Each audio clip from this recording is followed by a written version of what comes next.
আসসালামু আলাইকুম দর্শক। আজকে আপনাদের সঙ্গে আপনাদের সামনে নিয়ে এসেছি কে ডিস্কো ডুল। আমি মোহাম্মদ মাহমুদুল হাসান। আমি প্রিন্স মুভিতে ডিসকনুরো ক্যারেক্টার করেছি। ডিসকনুরো হচ্ছে একজন এক্স আর্মি ডাক্তার। তো সে জীবনের একটা পর্যায়ে এসে মনে করলো যে আর্মিতে জব করা উচিত না, লাইফে নিজেকে একটু বিক্রয় করা উচিত। তখন আমি আর্মির জব ছেড়ে দিয়ে আমি গোপালদার একটা টিমে জয়েন করি। গোপালদার টিমের আমি একজন রাইট হ্যান্ড হিসেবে কাজ করি ডিসকনুরু। দেন আমাদের এখানে জয়েন করে আমাদের সাকিব ভাই, উনি ইব্রাহিম হিসাবে আমাদের টিমে আসে। তারপর উনি তো যখন আমাদের টিমটা রেডি করে তখন থেকে ওনার নাম প্রিন্স হয় এবং আমরা তখন প্রিন্স টিমে কাজ করি। গোপালদা মারা যাওয়ার পর আপনার সাকিব আমি আর গোপাল দা দুজনেই মারা যায়। আমরা যখন আমাদের মেইন ভিলেনের সাথে যখন আমাদের একটা মিটিং থাকে, ওই মিটিং এ আমরা যাই, তখন আমাদের দুজনেই আপনাদের ক্রসফায়ার করে মেরে ফেলে। আর আমাদের একজন আমাদের রাশেদ মামুন অপু ভাই একটা ক্যারেক্টার করে মান্নান, সে আমাদের সাথে বিক্রয় করে আমাদেরকে এই হত্যাকাণ্ডটা করে। ইয়েস, নান আদার দ্যান ডিস্কো ডুল। আজকে তার সঙ্গে কথা হবে, আড্ডা হবে। আড্ডায় আমরা অনেক কিছু জানবো প্রিন্স সম্পর্কে এবং সেই সঙ্গে জানবো ডিস্কো ডুল সম্পর্কে। মাহমুদ ভাই, জি সালাম। আসসালাম, কেমন আছেন? ভালো আছেন ভাই? জি আলহামদুলিল্লাহ। ঈদ কেমন কাটছে? ঈদ আলহামদুলিল্লাহ খুবই ভালো। ভালো তো কাটারই কথা। শাকিব খানের প্রিন্সে আপনি অভিনয় করেছেন, সারা দেশের মানুষ দেখতেছে এবং সবাই নিশ্চয়ই আপনাকে ফোন করে উইশ করছে। মানে অ্যাকচুয়ালি মানে এই গল্পটা অনেক বড়। যদি আমি আপনাকে বলতে চাই, এই গল্প বলতে বলতে শেষ হবে না। আমি কিন্তু সাকিবিয়ান, মানে আমি সাকিব ভাইয়ের ভক্ত। তো আমি মাঝে মাঝে চিন্তা করতাম যে সাকিব ভাইয়ের সাথে কিভাবে দেখা করা যায়। তো আমি যাতে ফুডের ব্যাপারে যে কনসালটেন্সি করি, তো অনেকে আমাকে বলতেছে যে আপনি সরাসরি দেখা করেন। তো আমি বলছি না, এই ব্যাপারটা ইনসার লাগে। একটা ওয়ে আছে কি, আমি যদি নিজে অভিনয় করি হ্যাঁ, তাহলে তো ওনার সাথে আমার দেখা হবে। আমি সেই শুরু থেকে আমার মিডিয়া যাত্রা এবং আমি সাকিব ভাইয়ের মুভিগুলোতে অভিনয় করি। আপনি যতদূর জানি তুফানে অভিনয় করেছেন, বরবাদে অভিনয় করেছেন, তাণ্ডবে অভিনয় করেছেন এবং ফাইনালি প্রিন্সে অভিনয় জি করেছেন। জি আপনি আলহামদুলিল্লাহ। কি আগামীতেও শাকিব খানের প্রতিটি ছবিতে থাকবেন? আলহামদুলিল্লাহ, রকস্টারের শুটিং চলতেছে, আমার হ্যাঁ। সাথে কথা চলতেছে, ইনশাল্লাহ রকস্টারও থাকার রকস্টার আপনি থাকবেন? সম্ভাবনা আছে। ও মাই গড! আর আপনাকে অগ্রিম অভিনন্দন। জি জি আলহামদুলিল্লাহ। আপনি তো সাকিব ভাই থাকবে ইনশাল্লাহ, যতদিন আমি ফ্রি থাকবো অথবা আমাকে হ্যাঁ। কাস্টিং করে অবশ্যই আমি করবো সাকিব ভাই। এই জাদুমন্ত্রটা কি? শাকিব ভাইয়ের সিনেমায় আপনি থাকছেন প্রতিবারই, এটার কোনো এটা স্পেসিফিক কোনো জাদুমন্ত্র কোনো আছে? স্পেসিফিক কোনো জাদু মন্ত্র না, তাহলে ভিডিও শেষে আমার একটু বলে দিয়ে। শুধু একটাই জাদু মন্ত্র। আমি নিজে সাকিব ভাইকে পছন্দ করি, হ্যাঁ। ওর এর জন্য আমি নিজে একজন সাকিবিয়ান, এর জন্য ওনার মুভিগুলোতে আমি অভিনয় করি। আচ্ছা, আপনি সাকিবিয়ান হিসেবে মানে সাকিব খানের সঙ্গে দেখা করতে চেয়েছেন, এই জন্য অভিনয়ে এসেছেন। এর আগে আপনার অভিনয়ের কোনো অভিজ্ঞতা, থিয়েটার, আমি নাটক? ছোটবেলায় অভিনয় করতাম। ছোটবেলায় আমার জন্মটা হচ্ছে ঢাকা তাজগাঁও 12 আসনে। হ্যাঁ। ওখানে আমার স্কুল, আমার কলেজ ছিল ঢাকা কমার্স কলেজ ইউনিভার্সিটি। আমি ঢাকা ইউনিভার্সিটিতে ইকোনমিক্সে চান্স পেয়েছি। বাট আনফর্চুনেটলি ঢাকা ইউনিভার্সিটিটা আমার খুব পছন্দের জায়গা না। আমি তখন প্রাইভেট থেকে BBA ডাবল MBA করেছি। তো আমি ডাবল MBA করা আমার ফিনান্স এবং মার্কেটিং এর উপর।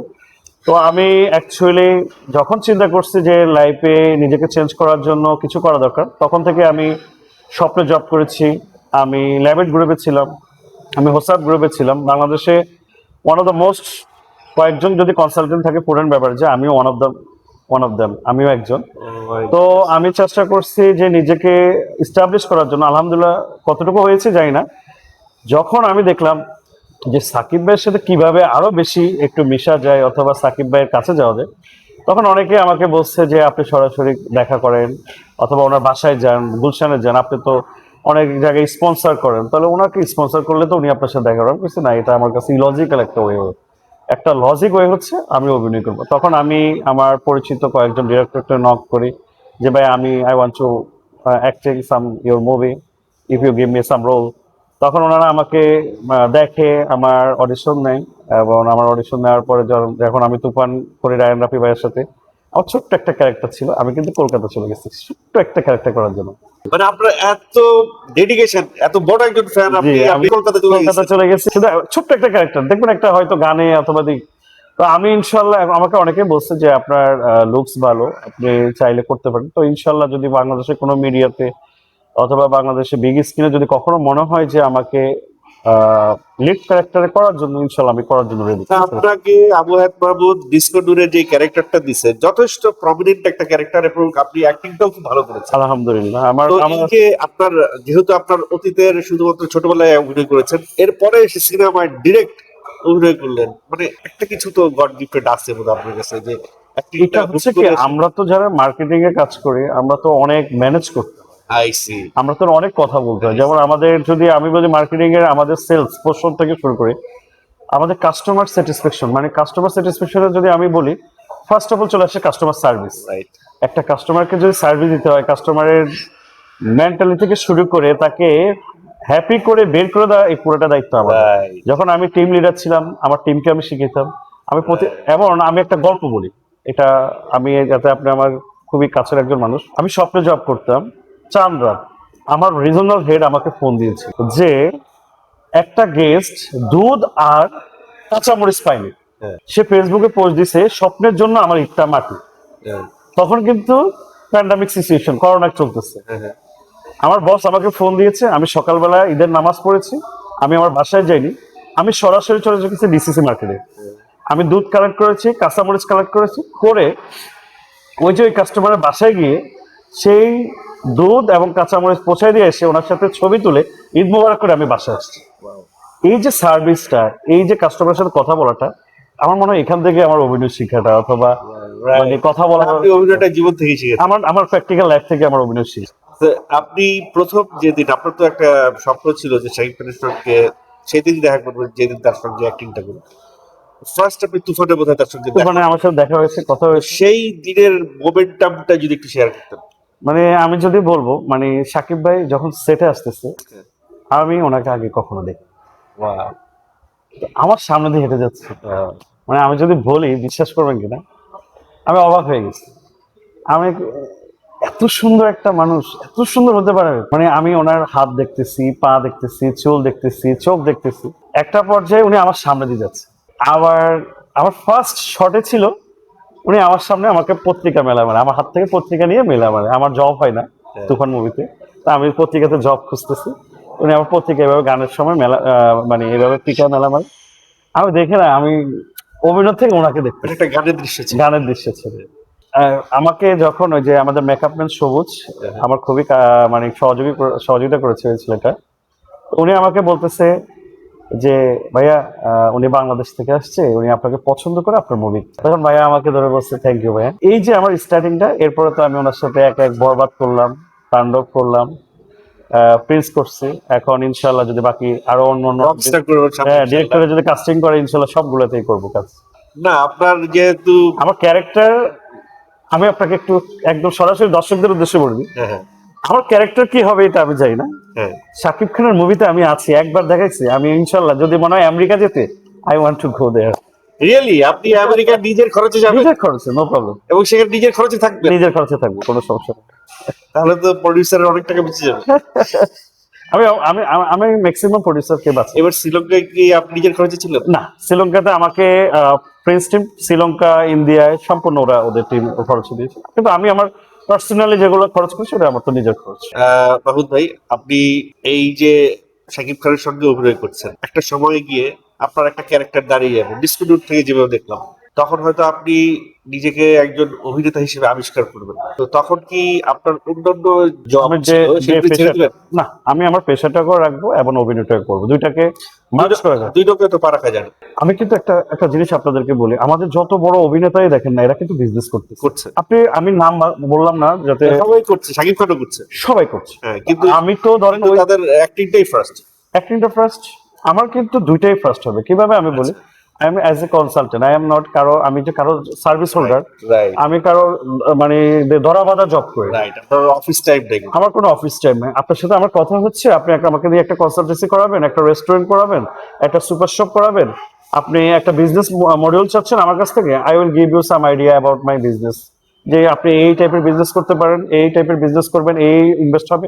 আপনার সাথে আমার ডিড হবে, ডিড ফর 1 মান্থ, আমি 1 মান্থের কাজ 15 দিনে করে আমি ব্যাক কিছু খালাস, বাকি 15 দিন আমি শুটিং, শুটিংয়ে টাকা দিয়ে আমি শুটিং। যদি 15 দিনের ডিড হলো, ওই 15 দিনের মধ্যে যদি শাহিদ খানের সঙ্গে শুটিং করেন, আমি আপনার সাথে কথা বলবো, যদি আপনার if you give me a time.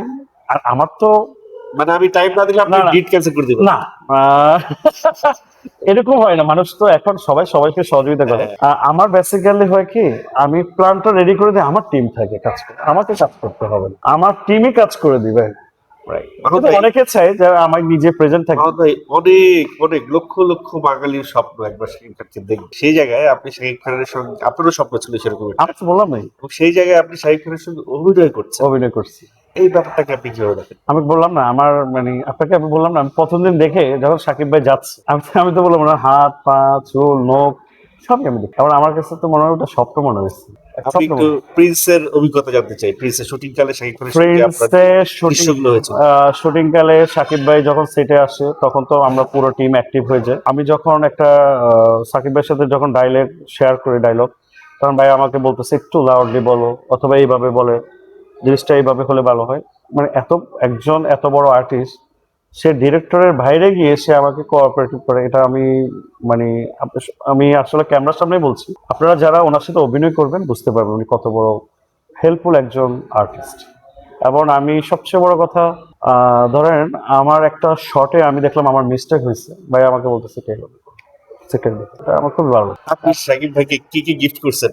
Shakib ভাইকে আমার এখন পর্যন্ত কিছুই গিফট করা হয়নি, কারণ আমার কাছে মনে হয় উনি গিফট নিলে নিবে কিনা, অথবা কি মনে করে। তো এই জন্য না ভাই, আসলে অনেক কিছু চিন্তা করে এখন পর্যন্ত কিছু গিফট, ওনার সাথে কথা গিফট হয়েছে। যদি গিফট করেন সামনে, আমি যদি কি ভাইয়াকে করবেন? গিফট করি, তাহলে ভাইয়ার সবচেয়ে পছন্দের যে পারফিউম ওইটা আমি গিফট করবো, এটা যত দামি হোক না কম আমি গিফট করবো, যদি ভাইয়া ওইরকম সুযোগ দেয় যে দিবেন হ্যাঁ গিফট ইনশাল্লাহ। রিসিভ হ্যাঁ, করো। ইনশাল্লাহ দিবেন, কারণ আপনি আপনার নিয়ত সহি, আপনি মানুষটা অনেস্ট, সো আপনার আশাটা ইনশাল্লাহ পূরণ হবে। ইনশাল্লাহ, ইনশাল্লাহ ভাই। আপনি এই ঈদের কয়েকটা ছবি দেখেছেন, প্রিন্স দেখেছেন, দম দেখলেন আজকে, জি, প্রেশার কুকার। প্রেশার কুকার দেখলেন, জি, রাক্ষস রাক্ষস দেখেছেন, দেখে দেখেছেন প্রিন্স, রাক্ষস, আর আজকে দম দেখলেন। দম, প্রেশার কুকার প্রেশারও দেখছেন, দেখি, চারটা দেখে বসছেন। 4টা অর্ডার। এই চারটার মধ্যে একটা বারে কোনটা রাখবেন? আমি না মানে কোন নাম্বার দিতেছে না বাংলা। আমি দর্শকদের উদ্দেশ্যে বলি, এই যে আমাদের এবার ঈদে যে মানে 5টা মুভি সিনেপ্লেক্স থেকে শুরু করে যেখানে যেখানে রিলিজ হয়েছে, আমি এখনো বনলতা এক্সপ্রেস দেখিনি। এটা হুমায়ুন আহমেদ স্যারের একটা উপন্যাসের অবলম্বনে একটা গল্প। তো আপনারা সবাই ভালো করে জানেন যে হুমায়ুন আহমেদ স্যারের উপন্যাস মানে যে গল্পগুলো, এগুলা না আসলে আপনি না দেখে থাকতে পারবেন না। বাকি যে 4টা মুভি আমি দেখেছি 1 নাম্বার থেকে শুরু করে, যেমন যদি আমি ফার্স্ট অফ অল বলি, ফ্রেন্ডস, আবু হায়াত মাহমুদের ফার্স্ট মুভি। ওর সন্তানের মতো ও ওনার মতো করে চেষ্টা করছে, এবং একটা বিগ বাজেটের মুভি। এই মুভিটা না অন্য লেভেলের মুভি। এই মুভিটাকে দিয়ে যদি এখন কেউ সমালোচনা করে, তাহলে তারা তাদের মতো করে সমালোচনা করবে। আর আমি বলবো যে যথেষ্ট ভালো একটা মুভি হয়েছে। রাক্ষস, মেহেদী হাসান হৃদয় বড়বাদে তো সে ব্লকবাস্টার করছে, সে রাক্ষসে নতুন কিছু আবিষ্কার করেছে, যে আমাদের দেশে আরেকজন হিরোকে দিয়েও আমরা কমার্শিয়াল কিছু ভালো মুভি তৈরি করতে পারি। এবং সে তার প্রতিটা জায়গায় কোনো বিন্দু মাত্র কমতি রাখেনি। প্রেসার কুকার, রায়ান রাফি ভাই কি বলবো, যেটাই বানায় ওটাই ব্লকবাস্টার। তো প্রেসার কুকার নিয়ে দেখতে যাচ্ছি, অনেকেই বলতেছে আপনি আপনার বাচ্চাকে নিয়ে প্রেসার কুকার দেখতে যাচ্ছেন, এটা তো adult movie. To be honest, আমার বাচ্চাকে আমি মুভিটা দেখানোর পর আমার কাছে মনে হয়েছে যে ওর শেখা উচিত এই মুভি থেকে অনেক কিছু। এবং ওই মুভিটা দেখলেও চোখে জল আসা যায়, মানে যে মুভিটা দেখতে না করছে সেই মুভিটা দেখে আমার বাচ্চার, আমার ওয়াইফের চোখে জল আসছে। আজকে দম দেখলাম, অন্য একটা মানে সত্য ঘটনার অবলম্বনে একটা গল্প, খুবই ভালো লেগেছে। আমার কাছে মনে হয়েছে যে বাংলাদেশের মুভি এখন আর আগের জায়গা নেই। এখন অনেকে অনেক কথা বলবে, কিন্তু বাংলাদেশের চলচ্চিত্র, বাংলাদেশের মুভি এখন যেটাই বানায় ডিরেক্টররা খুবই যত্ন সহকারে বানায়। আপনারা অবশ্যই সিনেপ্লেক্সে, বিভিন্ন মাল্টিপ্লেক্সে, বিভিন্ন সিনেমা হলে গিয়ে মুভি দেখবেন। যারা মুভি প্রেমী, যারা ছবি দেখেন, অবশ্যই দেখবেন। সমালোচনা করবেন, সমালোচনা না করলে আপনার তো আলোচনা হবে না, আলোচনা না করলে সমালোচনা হবে না, আলোচনা সমালোচনা মিলিয়েই তো একটা ডেভেলপমেন্ট হয়। আর ডেভেলপমেন্টটা যদি আপনারা না বলেন, সমালোচনা না করেন, ভুলগুলো না ধরাই দেন, তাহলে তো এক চলচ্চিত্র হবে না। আর আমাদের উচিত, আমি বাইরের মাধ্যমে যদি আমার এই ভিডিওটা সবাই দেখেন, যদি প্রশাসনের কেউ দেখেন, মন্ত্রণালয়ে কেউ দেখেন, আমাদের যারা চলচ্চিত্র তথ্য মন্ত্রণালয়ে আছেন, যারা দেখবেন, বাংলাদেশের চলচ্চিত্র নিয়ে আপনারা কিছু করেন, যেন বাংলাদেশের শুটিংটা বাংলাদেশে করা যায়, যেন আমরা ইন্ডিয়াতে শুটিং না করতে হয়, অন্য দেশে এডিট না করতে হয়, অন্য দেশে কালারিং কালার করার জন্য না যাওয়া লাগে, আমাদের দেশেই যেন সবকিছু অ্যাভেলেবল থাকে। এবং মানে আমাদের একটা ফিল্ম সিটি দরকার। একটা ফিল্ম সিটি দরকার। আরেকটা বিষয়, আমাদের হল নিয়ে যদি গভর্নমেন্ট কোনো একটা কিছু করতো, যেমন আমি বলি বাংলাদেশে দেখবেন যারা, আমি কাউকে ছোট করে বলতেছি না, ধরেন আমাদের সবচেয়ে যারা ধরেন রাস্তাঘাট পরিষ্কার করে, ম্যাথর, সুইপার, ক্লিনার, এদের জন্য সরকার কিন্তু বিভিন্ন উদ্যোগ নিচ্ছে, বিভিন্ন অ্যাপার্টমেন্ট তৈরি করে দিচ্ছে। বাট আমরা জানি না, আমি এই কথাটা বললে আপনারা কে কি নেবেন, বাংলাদেশের শিল্পীদের জন্য এখন পর্যন্ত সরকারের থেকে আমি জানি না হয়েছে কি না, হচ্ছে, তবে এটা যেন আরো একটু ডেভেলপমেন্ট অনুযায়ী হয়। যেমন আমাদের কিছু সিনিয়র আর্টিস্ট থাকবে যাদেরকে আমরা অ্যাপার্টমেন্ট দিবে গভর্নমেন্ট থেকে, এটা আমি মাগনা দিতে বলতেছি না, এটা গভর্নমেন্ট রুল অনুযায়ী দিবে। দিচ্ছে গভর্নমেন্ট দেয়, রাজুকে প্লট দেয়। তারপর হচ্ছে আমাদের আর্টিস্টদের জন্য একটা কমপ্লেক্স, আপনার Complex। হ্যাঁ একটা কমপ্লেক্স, আপনার আমি যদি বলি বিষয়টা, একটা শুটিং সে করবে, তার যে রাইটস অনুযায়ী সে, যেমন একটা ওয়াশরুম, একটা ডাইনিং রুম, টেবিল, এই যে যারা আমাদের সিনেমা ইন্ডাস্ট্রির সাথে আছে, আমাদের প্রত্যেকটা অভিনয় শিল্পীর জন্য এগুলো আপনারা অবশ্যই মেনটেন করবেন। 3 নাম্বার হচ্ছে, গভর্নমেন্ট যদি কিছু সিনেমা হল তৈরি করে, 64টা জেলায় 64টা সিনেমা হল ফ্রম গভর্নমেন্টস, এবং এটা আমার একটা মেজর একটা প্ল্যান ছিল, এখন এই প্ল্যানটা কখনো শেয়ার করতে পারিনি কারো কাছে। সে প্ল্যানটা হচ্ছে এরকম: একটা সুপার মার্কেট থাকবে গভর্নমেন্টস থেকে, সুপার মার্কেটের উপরে ফুড কোর্ট থাকবে গভর্নমেন্টস থেকে, সেটার উপরে সিনেপ্লেক্স থাকবে। এই তিনটা মিলে 64টা জেলায় যদি 64টা একটা বিজনেস সেন্টার হয় গভর্নমেন্ট থেকে, আমি মনে করি ওখান থেকে অর্থ আসবে, ওখান থেকে টাকা, ওই যে বলে না যে মন্ত্রীর টাকা চলে গেছে বিদেশে, এরকম হবে না, বাংলাদেশের টাকা বাংলাদেশেই থাকবে। তো সবাইকে অসংখ্য ধন্যবাদ, ঈদ মোবারক। ভাইয়া আপনাকে ধন্যবাদ আমার ইন্টারভিউ নেওয়ার জন্য, আমি জীবনে first, this is my interview. সবাইকে ঈদ মোবারক। থ্যাংক ইউ ভাই। ডিস্কো Disco দূরের মতো এরকম অনেক সুন্দর ক্যারেক্টার আপনি জি দেখেছেন। জি, থ্যাংক ইউ, ঈদ মোবারক।